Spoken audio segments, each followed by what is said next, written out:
నిలబెట్టడం వహించిని నిలబెట్టడం వహించిని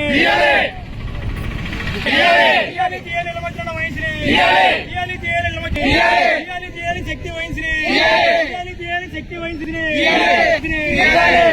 నిలబెట్టడం వహించిని అసలు నుంచో ఫోటో తీస్తా నిలబెట్టడం వహించిని నిలబెట్టడం వహించిని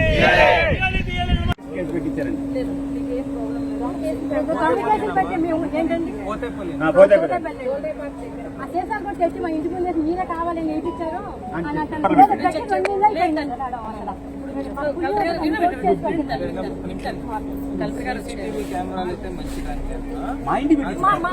ఒకసారి ఇప్పుడు వచ్చి చూడండి మా హాల్లో దాకా పడుతుందండి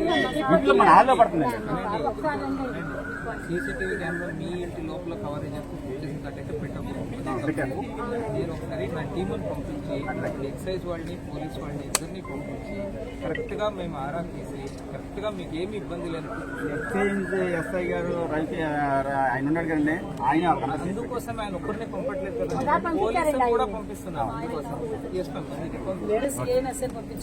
సూపరింటెండెంట్ మా డిపార్ట్మెంట్ పోలీస్ డిపార్ట్మెంట్ మాది బంగారు దగ్గర గుండుపాలెం మేడం.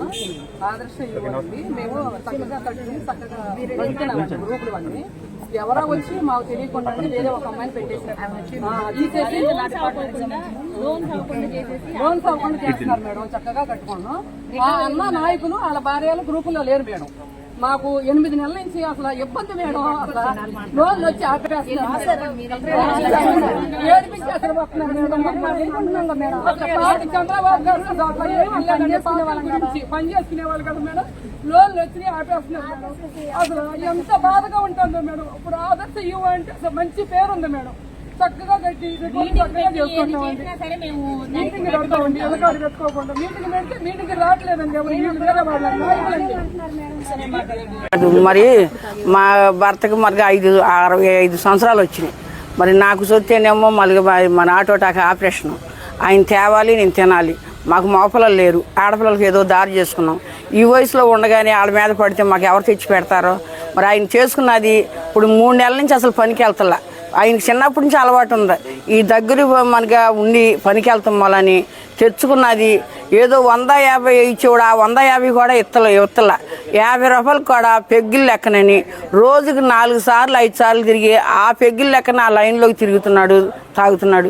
ఇంటికి వచ్చి మరి అన్నం వండుకుంటే కూర లేదు, కూర వండుకుంటాకి కూడా లేవు. 100 రూపాయలు ఏంటో కూరగా రావట్లా. అందులో ఎచ్చాలకి ఎన్ని కావాలి? మరి నేనైతే మరి టిఫిన్ చేసి బిడ్డలు వేసుకోవాలి. నేను బతకాలంటే మా భవిష్యత్తు చాలా తేడాగా ఉంది.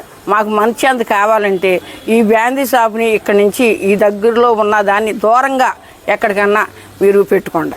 మాకు మా అవకాశాన్ని మా మనిషి అందుగా ఇంకా మా అంటోళ్ళు ఎంతోమంది ఉన్నారు. అందరూ మరి వచ్చారో ఎండాలని కష్టపడకుండా వెళ్ళిపోయారో. మరి అందరూ నిలబడి ఉండాలంటే ఉండరు. కాబట్టి మేము 10 మంది నుంచి మాట్లాడుతున్నామని మీరేమో అనుకోవద్దు. మా ఉన్న యాదన మా బాధ మీకు చెప్పుకుంటున్నాం. అదొకటి. తల్లిదండ్రులు బిడ్డలను కంటాం కానీ బిడ్డలు రాతలను కనము. మరి ఆ బిడ్డలు ఈడిపోయానికి వచ్చి వాళ్ళు మరి ఎన్నటికీ పెళ్ళి అవుతులేదని తాగుడు మొదలెట్టి మరి ఆ తాగుడుకు బానుస్ అయిపోయి దగ్గరుంటాం మొలని వాళ్ళకు మరి మ్యారేజ్ అవ్వక ఇంకా రోడ్ల మీద పడిపోతున్నారు. మరి ఆ తల్లి తండ్రి ఎంత బాధపడాలి. మరి వాళ్ళ గురించి అయినా సరే మీరు ఈ బ్యాందీ షాప్ నుంచి దూరంగా మీరు అమ్ముకోవద్దని, వ్యాపారం చేసుకోవద్దని అంటలా చేసుకోండి. ఇప్పుడు దూరాన్ని ఉంటే ఒక్కసారే వెళ్తాడు కష్టపడుకున్నవాడు. దగ్గరుండ మొలని 50 రూపాయలు కూడా పెగ్గి లెక్కనేస్తున్నారు. దాన్ని దూరం చేయమని మేము అడుగుతున్నాం. దీన్ని ఎంతైనా మీరు అంగీకరించాలి.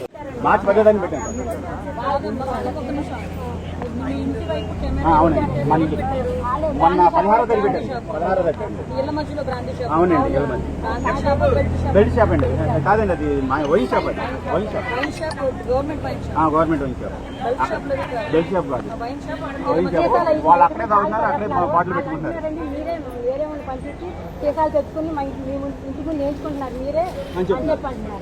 అవన్నీ వాళ్ళు తాగుతున్నారు అక్కడ.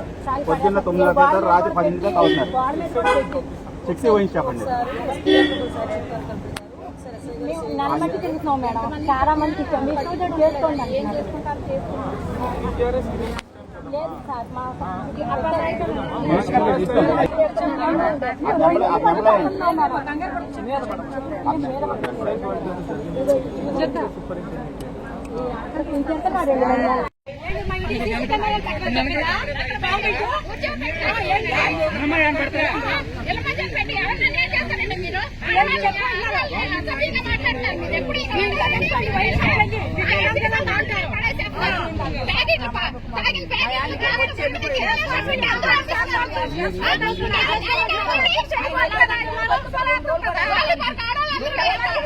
గవర్నమెంట్ 10 లక్షలు కట్టుతాం.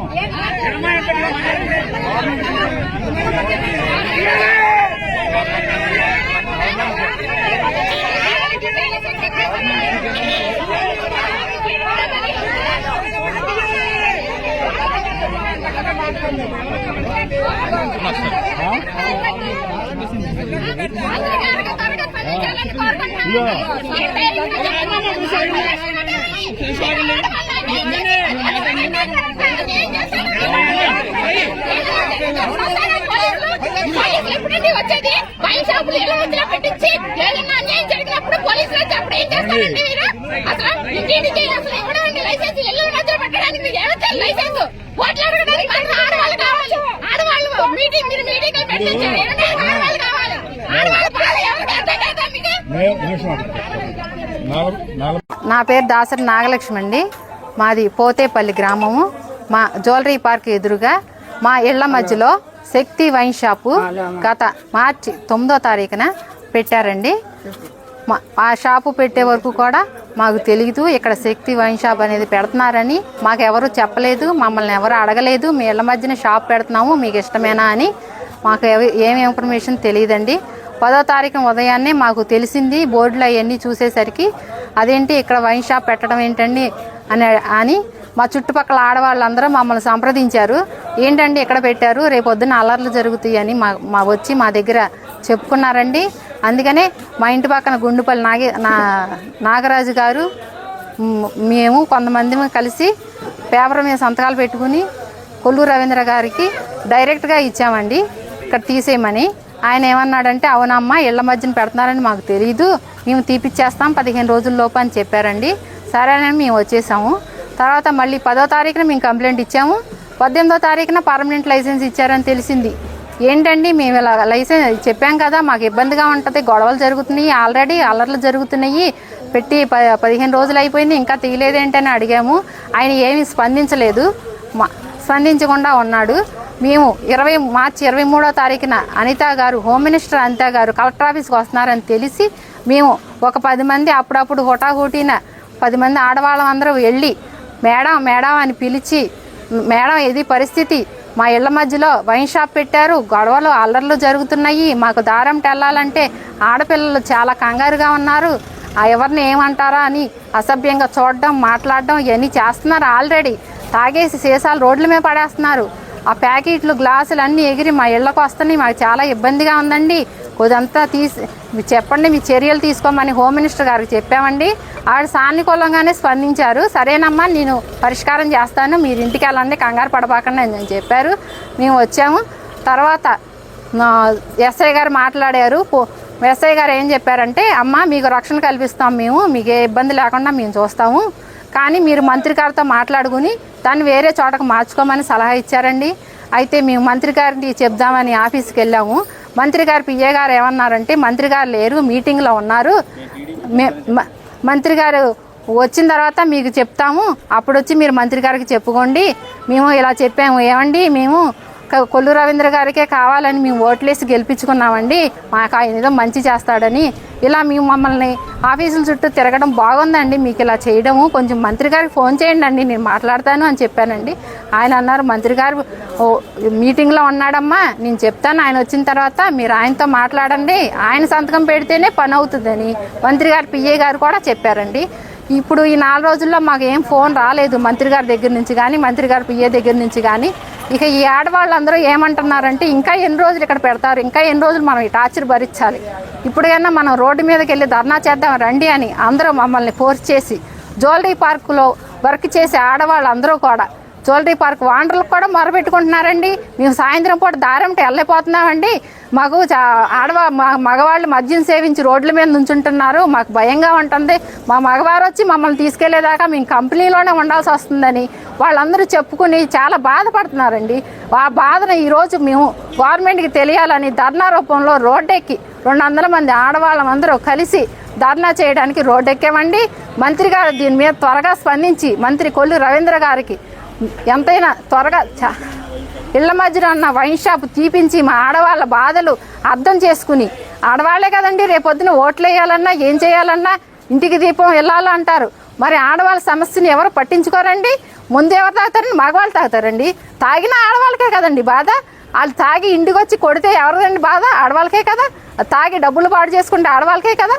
అవును, ఇంటికి ఇళ్ల మధ్యన కాకుండా దూరంగా పెట్టుకుంటే వాళ్ళకి ఇష్టమైన వాళ్ళు తాగుతారండి వెళ్ళి. దానికి మాకేం అభ్యంతరం లేదు. మా ఇళ్ల మధ్యన మాకు ఇబ్బందిగా ఉంది, ఆడవాళ్ళ గౌరవం భంగం అయ్యేలాగా ఉంది.